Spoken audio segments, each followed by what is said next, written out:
America, alongside Israel, is going to war or at war with the Middle East, basically. And so I just want to make sure I run down some notes here. I'm about to run out. Iran, U.S. plus Israel strikes land inside of Iran. Multiple ways reported. The Ayatollah was killed. The supreme leader was killed. Israel, Iran fired missiles and drones at Israel with impacts reported in Israeli cities. Bahrain confirmed an attack inside of its territory, including a strike on the U.S. Fifth Fleet Service Center. Kuwait, Iranian attacks reaches Kuwait. Missiles, drones, interceptions, debris, shrapnel impacts reported. Qatar was targeted interceptions and later confirmed drone missile impacts tied to energy disruption. The United Arab Emirates, Abu Dhabi, had blast attacks and reported damage from Iran retaliation campaign. Saudi Arabia, drone attacks targeted Saudi infrastructure, including major refinery disruption reported. Cyprus, a drone hit Britain's RF Akrati base in Cyprus. Lebanon, and this is mostly southern Lebanon. The conflict expanded into Lebanon. Hezbollah launches missiles, drones towards Israel. And then Israel struck Beirut in the southern part of Lebanon. Oman was hit via spillover into its waters coastline. A projected strike on a tanker of Muscat was reported.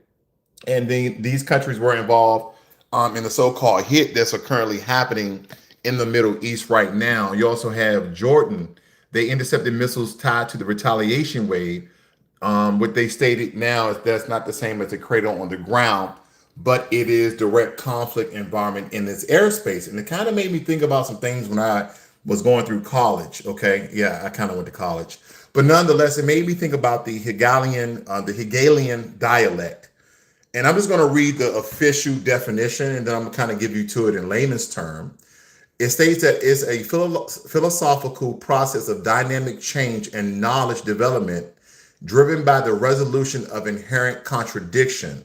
It points that concepts, history, and consciousness evolve through a triadic process often described as a thesis, an initial state, an idea, antithesis, the contradictory negation, and synthesis, the higher reconciliation that preserves and transforms the previous stages. I know that's a bunch of hogwash, but again, what we're currently talking about is how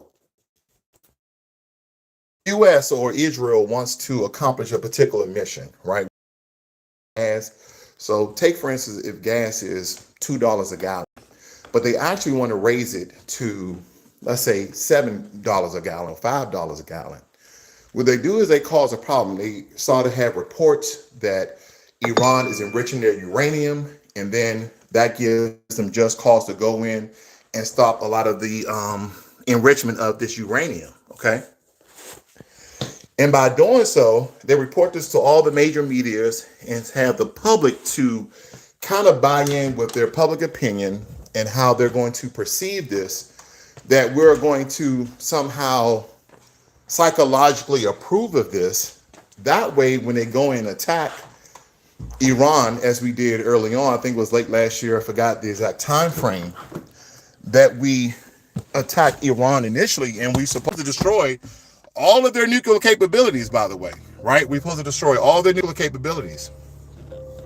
But we did not, right? Supposedly, according to Israel. Now, we know there's a lot of rhetoric behind Israel. People don't want to say the name because, again, anything that you say that's controversial or contradictory or may seem not to be taken in kind of Israel, the state of Israel, and or Jews, people get banned, people get harmed in some way or form, but that's just what it is, okay? So now you have Israel do a preemptive strike on Iran. You guys already know this, but all those lists of countries I just gave you are very important because that's almost the entire Middle East, right? So the Middle East right now, unfortunately, is in fire because there's allies that once were allies, whether it be the United Arab Emirates. People are attacking each other. They're sending drones. They're sending missiles. There are going to be some alliances. We don't know if that's going to be with Iran, with Iraq. The Russian president, Vladimir Putin, came out and denounce these actions that America and Israel has taken against Iran, because again, they was in these negotiations that supposedly nothing occurred from these negotiations. Give me 1 second, I got to put this down. Now, nothing occurred from these negotiations, okay? And then supposedly Iran just kind of walked away from the deal because they feel like this was a setup. And don't forget what they were stating, that, and excuse the beeping, I'm backing up and I have my bikes on the back, okay? But supposedly from the negotiations, what came out after this preemptive attack by Israel, that they've been planning this attack for months. So again, why are we in negotiations? And again, I'm a 20-year veteran. I know that we still have to make the plan just in case. But it seems as though this was always going to be the case of how they were going to attack people, okay? So now we have all these Middle Eastern countries that we were once in business with, we were once, allies or at least neutral. Now we don't really know who is going to be friend or foe. I think that's what's important here. But let me get back to the Hegelian dialect. So in order to increase prices, in order to have justification of some of the things that America has done, and this is not conspiracy theory, this is just philosophical, psychological psyops that America has been running on the American people for quite some time. And because of the lack of information and knowledge that they release into the public, more times than not, they're like, oh, they're going to have some influences. They're going to have some people that go out and say, oh, this is this hogwash. This is this conspiracy theory. No, this is actually, you look at the DSM-5. If you look at psychology, if you look at, if you look at how people brains actually work, you will understand exactly what I'm talking about as I'm referencing the Hegelian dialect. But nonetheless, there's changes that you want the public to have. And so you create a problem, right? And then you go about trying to solve that problem. So again, with the whole gas, metaphor, gas is $2. They want gas to be at $6. They want to increase the amount of gas because maybe, tariffs have raised the amount of gas, and people are no longer going to buy into the system that things are becoming very expensive. So now that gas is at $6, you have a public outcry. You have millions of Americans crying out to their Congress and lobbying for their senators, this, that, and the other. So in that inflation time period, they will allow gas to go, let's say, $8 to $9 per gallon. And we're going to still be crying out. We're still going to be protesting. We're going to be marching in the street because this is totally horrendous. Now, when you go overseas, gas is already $6 to $7 a liter, just depending on what country you go to. And by the way, America, we have some of the cheapest gas in the world. That's just the truth of the matter. But nonetheless, as gas is at $8, don't forget gas initially started at $2. And this can happen over a year or a couple of months or even a couple of years. As we partition, as we protest, as we lobby to have these changes in the economy, changes in the dealings that we have with our international business partners, gas then comes down to $6 a gallon.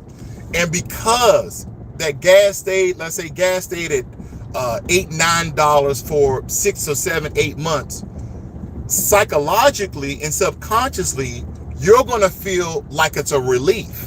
You get what I'm getting at? You're going to be so used to things being so high, is that when it goes down to the price point that they want originally in the first place, you will feel a sign of a release when it comes to your mental state. And this was the plan altogether. But this gives justification of the reason why we can go into nation states, sovereign states, and kidnap presidents and their wives. This is the reason why we once stated that we have annihilated all of the nuclear enrichment sites in Iran, and then a couple of months later we have our partner in the region to do a preemptive strike, and then we follow up with additional strikes, right? And again, we as the American people, they treat us like we're dumb, treat us like we don't know anything. Oh, you don't know the strategic value of what we did. We had reports that they had underground mines and this, that, and the other, but didn't we have some sort of partnership. Then we have a UN nuclear team to go in to, they could scour the whole entire country, whether it be above or below ground, and see where these facilities are, see the type of equipment they have. Or maybe I'm just speaking in conjecture, but this was already in place. Okay, this was already in place, and this kind of coincides with a lot of interviews I've been seeing about the state of Israel and their influence, not only in America, but also in the Middle East. And there's something that I want to take out from what Mike Huckabee said when he did an interview with Tucker Carlson. I have that a clip of that that's going to premiere tonight, Central Standard Time at 6:45 p.m. that I want you guys to take a look at, because I wanted to dive in. One of the most important things about, and I've been saying this for years, and I'm glad that, and I'm no friend or associate or of Tucker Carlson, but he did ask some relevant questions. When you are Jewish, supposedly, according to your genealogy, your ancestry, is that an ethnic group or is that a religion? And Mike Huckabee said it's a bit of both. But then it gets into a lot of contradictory conjecture, and I really want you guys to check out that video tonight on my channel. I go a little more in depth about that because it's so darn confusing, and that's what the most people think about. Because if you ask a Jewish person, which I have, and you say, well, you're white. They're like, no, I'm not white. I'm a Jew. It's like, huh? It's like, well, being Jewish is not a race, it's a religion. Well, it's an ethnic group. Well, how's an ethnic group? And then as you really start to peel back the onion, ladies and gentlemen, if you really start to peel back the onion and you start to figure out the genealogy of, let's just say, a true Jew. And I kind of did this, and I know a lot of black people might be mad at me because a lot of black people believe that the first Jews were black because we were the first people on earth. That's not, that's not what I'm hanging my head on. That's just the truth of the matter when it comes to anthropology. But as far as when, I guess, the historical timeline of Jews ever existing, you have the Levite people, right? The Levite people, however you want to pronounce it. You have those people, and those people were descendants of the Canaanites, okay? They were descendants of the Canaanites. So do we have any DNA, RNA, chromosomes, anything, or genealogy records that we can trace current day Jews in the state of Israel back to the original Levite people or the original Canaanite people? Do we have any samples on that? Do we have any historical records that can prove or disprove their claim? Because one thing that Mike Huckabee stated is that Jews have the right, according to the Holy Bible, to basically take over, and the land of the Middle East is theirs, right? Because some people say from the river to the sea, the Euphrates to this. We're talking about Saudi Arabia. We're talking about Jordan, Oman, Qatar. We're talking about almost the entire. We're talking about almost the entire Middle East that supposedly Jews have claim to, right?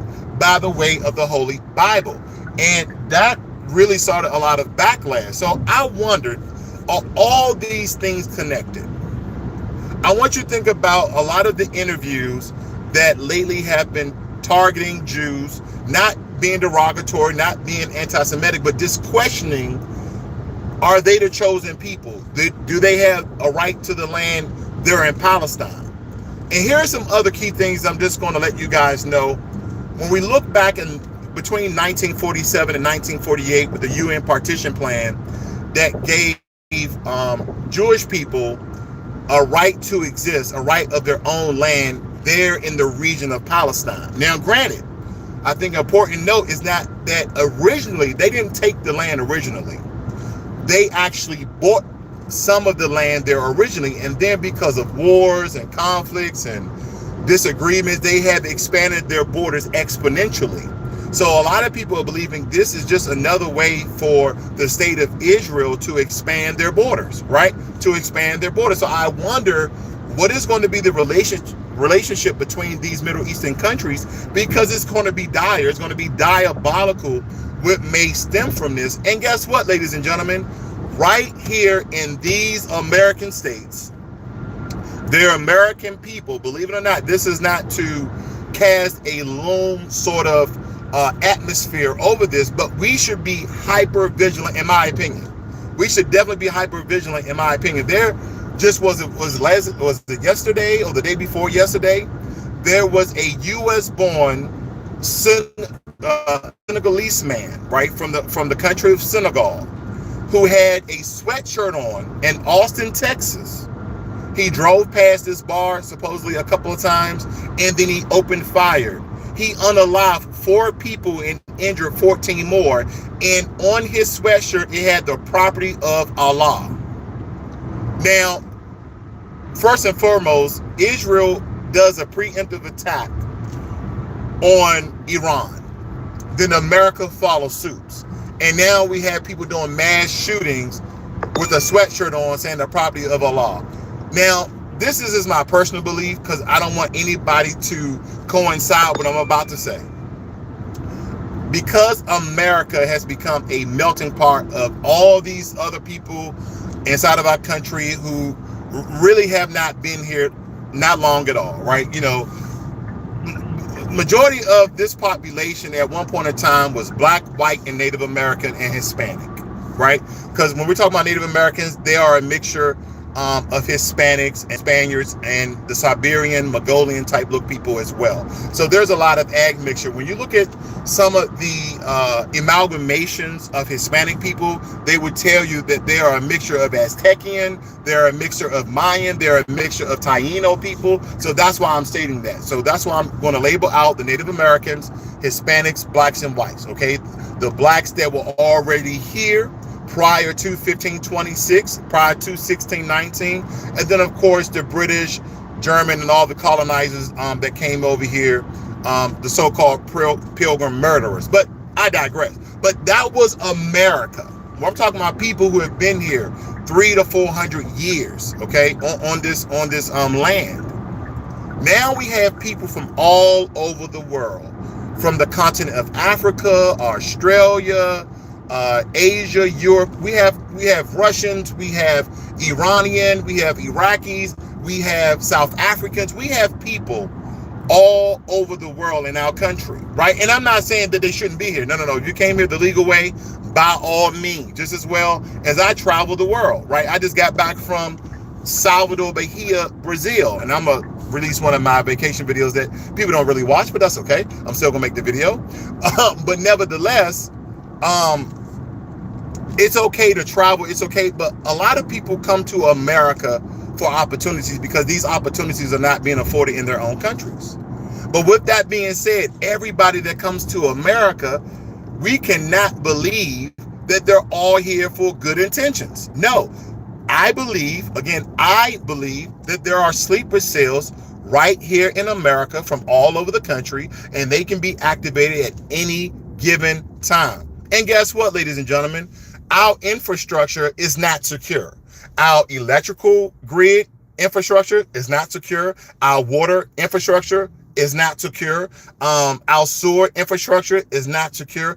There's so many things that they can do. There was a study, not a study, it was a research journal, I think it was about 10 to 15 years ago, was trying to explain how some countries that are not allies with America was trying to replicate or make some sort of biological or chemical substance that multiplies in fresh water. I want you guys to think about that. That multiplies in fresh water, not dilute, okay? Not dissipate, not evaporate, but multiply so it becomes even stronger. So when we drink, a lot of people don't drink tap water in America anymore. Maybe a couple of people do who can't afford bottled water, but nevertheless, you cook with this water. They was going to raise the boiling point of this chemical that again multiplies with the water molecules. There's been so many attacks that this country, we have to thwart because of our relationships around the world. Now, I'm not stating that we caused all of this mess. There's people who just want to do harm to Americans just because, prior to even President Trump coming to office. But I can tell you this, ladies and gentlemen, America versus the Middle East is crazy. America versus the Middle East is crazy. We have people right now that's stuck in Dubai. Now, everybody looks at Dubai like a party city in the Middle East, a great place to visit, lots of things to do, activities out the yin yang. My wife, Ben, she said she had a great time. The food was delicious, top-notch service. So what does Dubai have to do with any of this? It's part of the Middle East, right? And if I had more information, I would give you, but it's part of the Middle East, okay? So when I look at this, ladies and gentlemen, this is not good for the Middle East. This is not good for America. This is not good for anyone, because there's going to be some people like this lone range shooter in Austin, Texas. There was another shooting in Cincinnati. I don't have the exact reports, as I was rushing out the home and then creating some content for you guys for the next week or so. But nevertheless, this is going to be dire for Americans. I hope that there can be some sort of negotiations, some talks, that all of these conflicts that are occurring right now can subside, right? They can just stop. And I know a lot of you are going to say, well, Israel started it.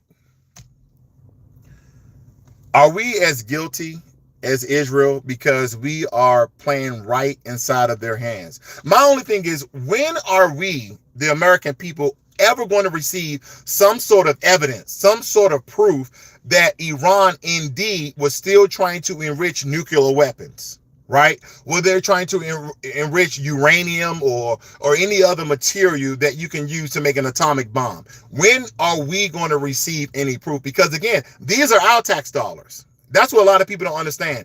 And tax dollars can kind of be a side note, but this is predicated upon the security of the American people. We're going to be at risk. At this point in time, you know, black, white, Hispanic, Asian, whatever you may be. It doesn't matter what race, what ethnic you are. We're all, in some regards, should be a little hyper vigilant of what happens next. In my opinion, and again, I'm not trying to cast some sort of fear campaign of what you should and should not do. But what about if you bought a generator that hooked to solar panels? What about if you bought, you know, a year or two of canned food, just in case? Because I think that's one thing that people are not totally understanding. See, politicians are not heroes. I agree. I also believe that there are sales here too. And then we have, see, Moorheads, the terrorists have done this. See, Jimmy states, what happens next? Where the hell have you been the last 10 years? I've been right here on YouTube. But nevertheless, ladies and gentlemen, I just want to chime in, kind of give you my quick thoughts about this. America versus the Middle East, even though it seems like the Middle East is even at war with each other. Iran attacking other Middle Eastern countries because we have U.S. bases there. So think about this. If I'm Cyprus and I have a U.S. base there, and Iran attacks the U.S. base in the U.S. bases in the Middle East, that is an act of war on that country as well, because it's still on their land. So again, are we going to have a multitude of different Middle Eastern countries that may attack Iran with the likes of Israel and America? Or would Iran reach out and say, hey, we didn't want to hurt any of your citizens. We wanted to destroy any of your, military installations. We were going after the American bases there because of what they've done with Israel. Here's another question.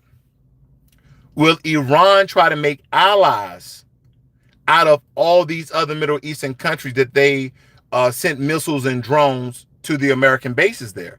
Will those Middle Eastern countries collaborate with Iran? All of these are viable questions, because here's the thing that I've been watching. I think a lot of people, if you've been watching my channel for quite some time, you understand that I've been talking about World War III, and I don't want it to happen. I don't want it to happen. I don't want it to happen. But I've been talking about World War III for quite some time here. And I've been talking about countries in the Middle East joining in with Russia, joining in with China, joining in with North Korea, joining in with India and Turkey. I want you guys to see what's going on right now. Don't take my word for it. I'm not a conspiracy theorist. I'm not trying to speak in rhetoric. This is just my personal views, my personal opinions about this. But I want you guys to look at the behavior of a lot of these countries. I want you to look at the conflicts. I want you to look at the back and forth of these skirmishes that are occurring. and then understand what I've been stating for the past year or two. This is the happenstance. All of these things don't happen in a vacuum. There's been alerts, there have been ticks, okay? There have been things that have been occurring that can all equate to all these countries joining in together to destroy America. And I don't want you to blame politics. I don't want you to blame the Biden administration. I don't want you to blame the Trump administration. Because here's the thing, at the end of the day, 77 million people voted for Donald Trump. That's all I got for you guys. Now, I have to take these bikes that are in the back and also on the rack outside. If you see that bike right there, I have to take these bikes and get them fixed because they shoot an EMP. I hope you have a gas-only car with no CPU or you have some bikes. No, I'm just going to ride this weekend. That's all. You guys have a good one.